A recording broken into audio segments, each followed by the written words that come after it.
Broadway's My Beat, from Times Square to Columbus Circle, the gaudiest, the most violent, the lonesomest mile in the world. Broadway's My Beat, with Larry Thor as Detective Danny Clover.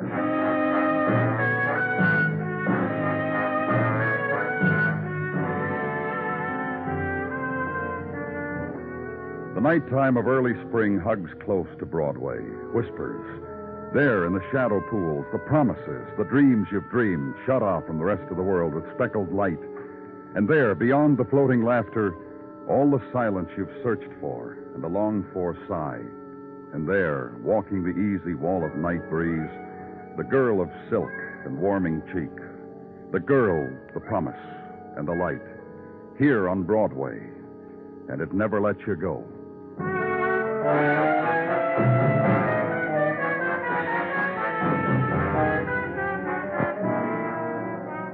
And off Broadway now, police hospital, tax-supported room for emergency, and Dr. Sinsky. Hold still for a minute, will you? Stop moving around so much. The man, wounded man, unhappy. Just take it easy, Doc, will you? Just a nick. The knife. A nick with 8 stitches? That makes it a slice. Which is medical talk for what happened to your arm from here to here. All right, you can talk to him for a minute, Danny. I want to check your address, Mr. Stewart. What for? 1212 8th Street, is that right? Yeah. Oh, you guys have been real... Doctor. You'd better sit back down, Mr. Stewart. You've lost too much blood. You'll stay here at the hospital tonight. No. You'll stay, Mr. Stewart. I'll take care of him, Dan. But just one more thing. You feel like changing your story? I was waiting for the express train in the subway. Yeah, I know. And someone came up and stabbed you. And I don't know who he was. You don't have any idea why it happened. And I don't have any... Good night. Me stabbed like this, Doc. You'd think he'd believe a wounded man like me, wouldn't you? Lie down. And leave. Leave the protestings of a wounded man against official concern for his life. Walk out of a cone of sallow light that held a secret violence, and through hospital corridor. And the sounds of night pain hushed, muted. And into street, and for a while walk against the surge of a city's nighttime. Brush against a woman's laughter, and it drifts through the spring. Turn a corner, and your street, your room, your rectangle of night and of sleep. In the morning, headquarters, and the things of the morning, the coffee, the cigarette, the Sergeant Tartaglia. Enjoy, Danny. Sip the coffee, inhale the cigarette. Take time. Enjoy. Oh, thanks, Gino. After all, what rule says a man must rush pell-mell into the pace that kills without he first should settle his stomach? As my great-aunt, that's my great-aunt Tia Severini of Patterson, once put it, and nicely, I think, in her native tongue. You have something for me, Gino? Very well, if you insist.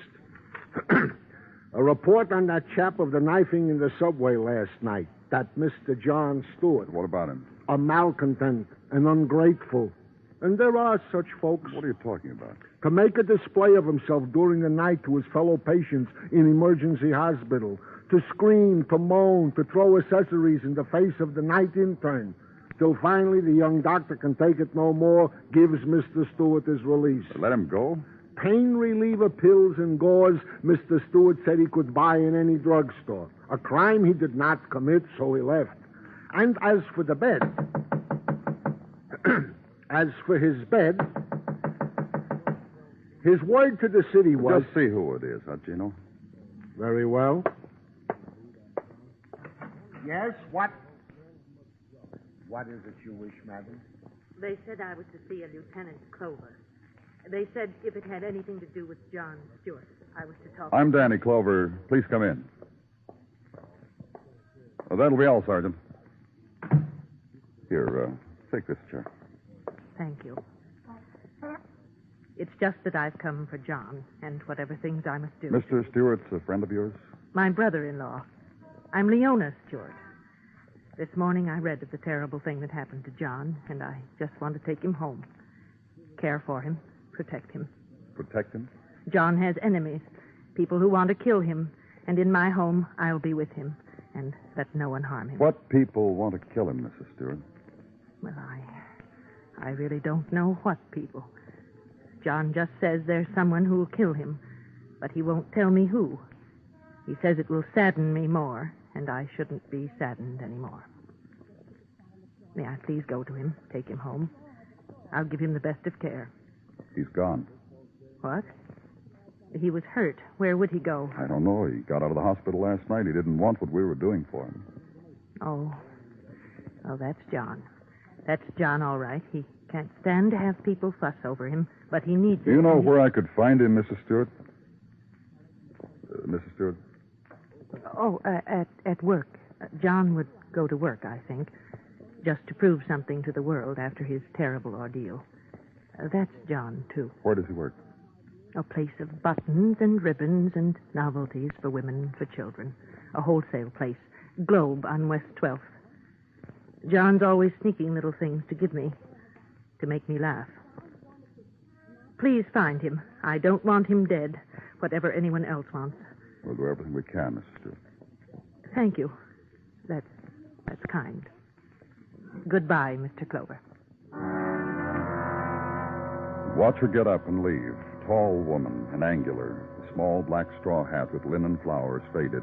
Gray dress designed for modesty. And women against whom 50 years had conspired. Slow walk to door. The adjustments. Straw hat, linen flowers, and dress. Be neat. The world's out there. And neatness is all you have left to show. And sit with it for a while and consider. Man, John Stewart, slashed in a subway by unknown assailant. And he has enemies, a woman had just said, who want to kill him. What enemies, she doesn't know. Suppose this question to yourself. A man, an ordinary man, seemingly, dealer in ribbons and compacts and shoe trees. What had he done that demanded revenge, if anything? So find out. Go to his place of business, Globe Notions and Novelties. Storefront painted with a planet that had a face which smiled and was tied round with a belt with an initial buckle. Go in. And the man who stood at the back of the merchandise tables and smiled at you was not Mr. Stewart. My name's Roberts. How are you? Fine. I'm looking for John Stewart, Mr. Roberts. Captain John stepped out a few days ago, hasn't been back. Something I can do for you? I'm from the police. Something I can do for you? It seems like Mr. Stewart got into a little... I asked you a question. Mr. Stewart is your partner, is that right? Since 7 years. That answers... Is Mr. Stewart in the habit of stepping out a few days at a time? No. How come it happened this time? I don't know. John said I'll be seeing you. I take his word for it. And this sort of thing's never happened before. When did I say that? You said You asked whether it was a habit once before, and this time doesn't make it a habit. Now, does it? Does it? The last time. The last time was a month ago, when his brother died. He took off to care for the funeral arrangements, to grieve, to give solace to his brother's widow. His brother's widow, Leona Stewart? That's right, his sister-in-law, Leona. How did John Stewart's brother die? Took sick. Never got well. Mr. Roberts, do you know anybody who would want to do away with your partner? Do away with him? Kill him. Question I can't answer. You? Huh? I never got that jealous of his matchbox collection or his seashells. Anything else you want to know? No. That's a good answer. Goodbye.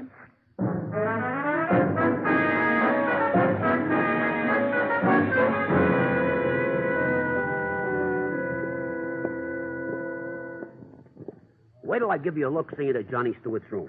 It'll open a whole new horizon for you. A way of life. You know him well, Mr. Anderson? I counter with a question of my own. I read you were with him last night. That's right. I read his arm was sliced open from knuckle to elbow. I read also he clenched his teeth down in the whole You thing. said you had a question, Mr. Anderson. How well you got to know Johnny Stewart last night is how well I got to know him in 10 years of relieving him of his room rent. Gaze. Gaze yourself upon the rented room of John Stewart, dealer in notions and souvenirs.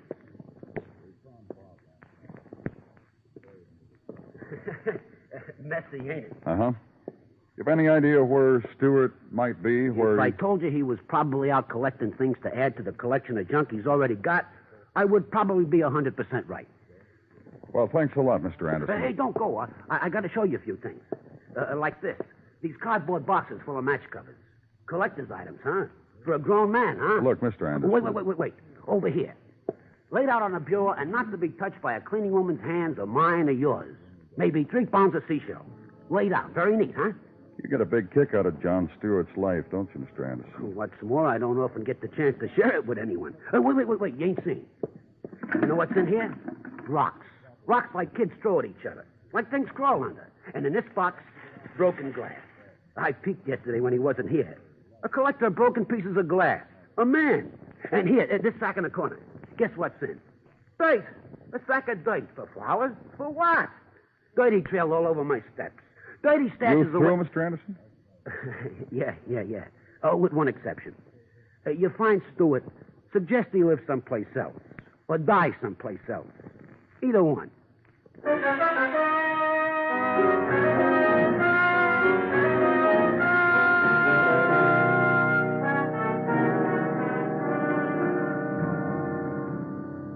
That John Stewart is as yet not to be found. All right, Gino, what else? Talking to of Mr. Stewart's neighbors revealed he is a man who is a hat tipper and greeter. More than that, nothing. Talks hardly to anyone. However, he has been seen doing a very peculiar thing. No? He has been seen stopping in stride to pick up from the sidewalk cigar bands.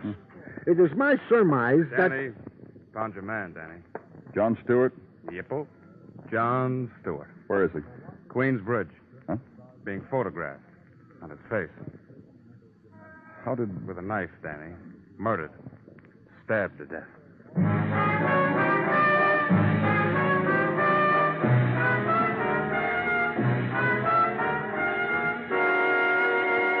You are listening to Broadway Is My Beat, written by Morton Fine and David Friedkin, and starring Larry Thor as Detective Danny Clover.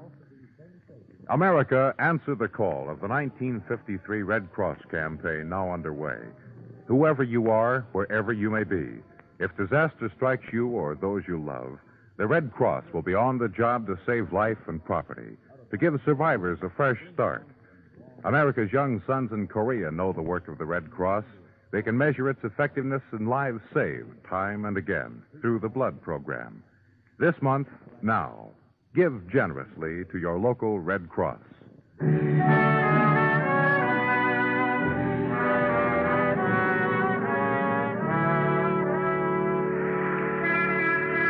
In the soft night of March, Broadway's heart beats fast, and the walk is slow. Dream walk, languid, rhythm to the even pulsings of light, to the cadence of muted trumpet drifting out of loudspeakers, out of upstairs halls where dancing is to be had. And the face of the crowd is veiled with memory of other spring night times, when also the sheen of neon floated through a girl's hair, when also laughter spilled swiftly out of doorways, and shadows were scented with fleeting perfumes. So follow close on the heels of night. Maybe this one, this time, this year, maybe it won't get away from you. In a room of a house, suburban home in Queens, a window open to the warmth of March night and a woman looking out at it, reacting to it. Mrs. Stewart. Oh, I'm sorry. I remembered something. Something very long ago when I was a girl. Something I thought I'd never remember. You were saying something to me, Mr. Clover, and I'm sorry. About John Stewart, about your brother-in-law. He's dead. The things you told me about him in my office yesterday. I know. Vague, useless, unimportant things. The way my life is. The way my house is. Everything now. You said he knew someone wanted to kill him. And I said I didn't know who, because he never told me. On the Queensboro Bridge. He must have been coming here. To me. You saw him often? He came here often? After my husband's death, almost every day. To putter in the garden, to do little fixing jobs about the house, the screens for summer, paint for summer, try to end my grief by summer. For my husband's death, Kenneth's death, his own brother's death. Mrs. Stewart. No one cared about my husband's dying, Mr. Clover, or how I felt about it, except my brother. My husband was a drunkard, lived and died a drunkard. Oh. A neighbor found him in the gutter and didn't help him home.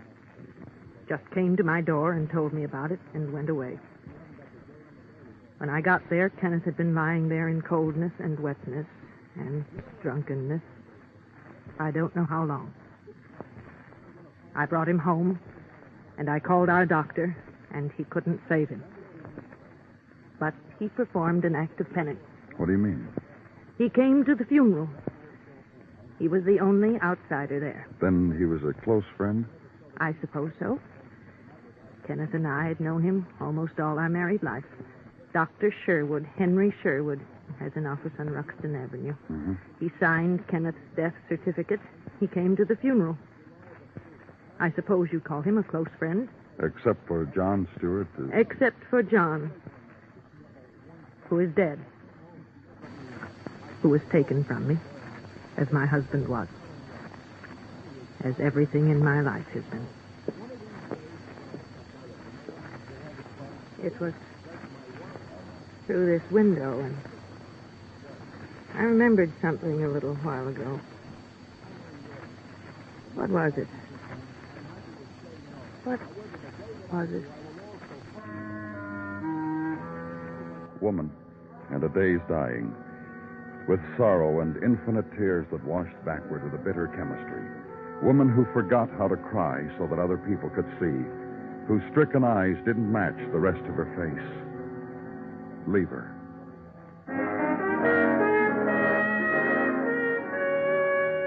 Street and home and sleep. Sleep and the alarm clock. The punctual awakening, the jolt. Roll over and see how the day is. Gray. So dress and go out to live with a gray day. Phone headquarters and leave word you weren't coming in right away because you had a stop to make. Friend of the family and doctor, healer, and signer of death certificates. Go there. The cardboard sign in the door window tells you the doctor is in to enter and be seated. Through the doorway and the vestibule and into a waiting room of old oak chairs and a table of flimsy wood and woven straw, which held magazines catering to handymen about the home, druggists, and those who missed the April 1937 report on the Denver Medical Conclave. Also to be noted, large painting of a tiger and an autographed photograph of one Dr. Buford Cosgrove in memory of the Medical Conclave, Denver, April 1937. And later, a door opens at one end of the room, and a man with a pink face beckons. In my office, please. Sit down, please. What seems to be your trouble? I'm not here as a patient, Dr. Sherwood. I see. Who sent you to see me? I'm from the police. My diploma's on the wall, sir. If you'll be kind enough. Thank you. I always ask to see the badge. Always, huh? The police drop in here often? What do you want? Information about a man named Kenneth Stewart, a patient of yours. Who died? Information about him. Gladly. An alcoholic. He died from alcoholism? You might say that. 6 months ago, he contracted lobar pneumonia while out on a drunk. He was cured. Close, but a cure. I won. And last month? Precisely the same thing. Pneumonia, same type. I lost. Kenneth Stewart died. You'd been his physician for quite a time, I understand. I need to know something about him. An alcoholic. I'm no psychologist. He drank. I have no idea why. I couldn't get him to go to a sanitarium. I lost there, too. Were you his brother John's doctor, too? No. However, that man was in a couple of days ago. He asked me how his brother Kenneth had died. I told him the same thing I'm telling you, pneumonia. He threw a handful of dirt at me. What? He had a brown paper bag of dirt in his pocket. He threw a handful at me. If you were me, you wouldn't look like that, sir. Dirt in a brown paper bag is fairly mild for some of the neuroses that I... Anything else you can tell me, Doctor? Not a thing. Now, you'll excuse me, won't you?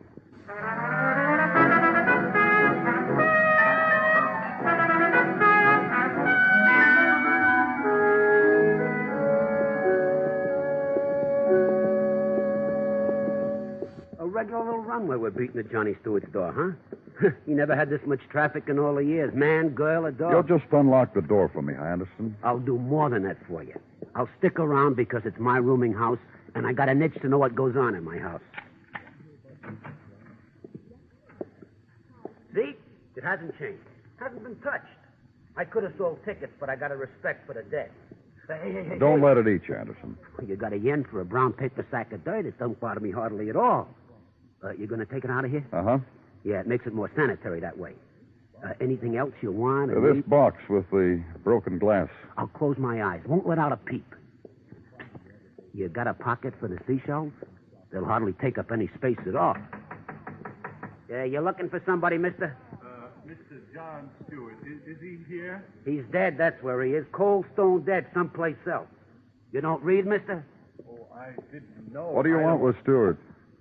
Look here, I don't I'm want from the police. What do you want with Stewart? Well, only to give him this envelope. I'm sorry, I didn't know he was dead. Let me have it. Thanks.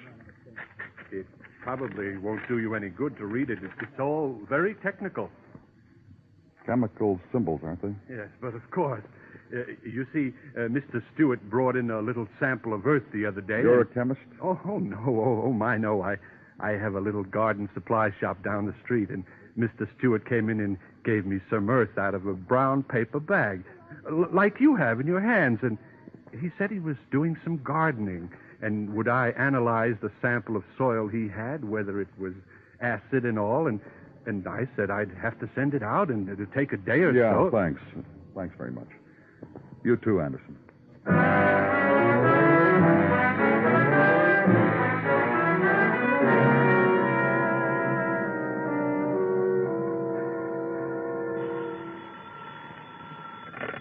Danny Clover speaking. Dennison, Danny. Yeah? I'm down here in technical. You want the quantitative on these samples? Huh? You want to know how much of what are in the samples or just what are in them? Just what are in them. Well, here's what you want to know then. Dirt scrapings from the bits of broken glass you sent down here have the identical chemical composition on that report. You mean the gardener's report? Yeah, that's right. Also, the broken glass is the type used for whiskey bottles. You didn't want me to try to piece together the fragments of glass, did you? No. Anything else? Yeah, get up here.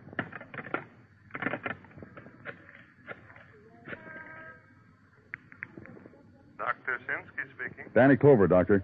Can I see you in my office for a minute? Sure, Danny, sure. I'll be right up.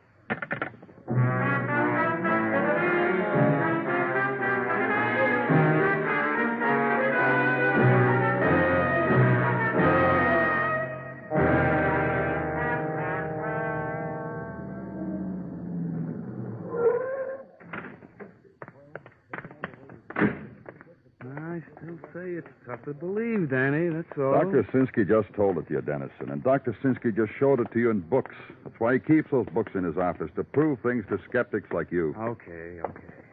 Ring the bell.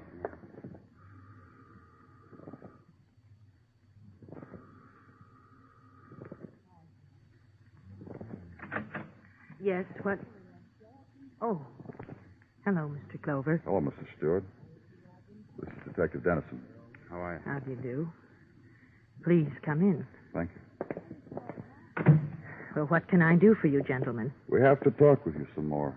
Well, I don't see why. We'll tell you why, Mrs. Stewart. Police officers just don't knock on doors without reasons. What is your reason, Mr. Clover? It's about the death of your husband. Well, that's strange. And about the death of your brother-in-law. How strange is that, Mrs. Stewart? Mr. Clover, Yes? forgive me. Suddenly I'm tired. Suddenly I want Oh, sure. Sit down, Mrs. Stewart. I don't like your friend, Mr. Clover. Oh, yeah, I'm not very popular. Something I've always carried around with me. Please tell me what it is you want. Your husband was a drunk, wasn't he? I told you that myself. How come he was a drunk, Mrs. Stewart? He had a taste for whiskey, that's all I know. But there's always other reasons. Didn't you get along, or what? I told you before, Mr. Clover. I'm tired.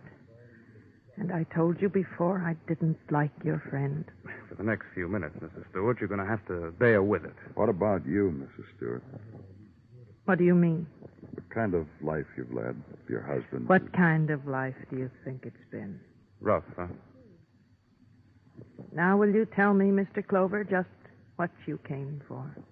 You murdered your husband, didn't you? Listen, Yeah?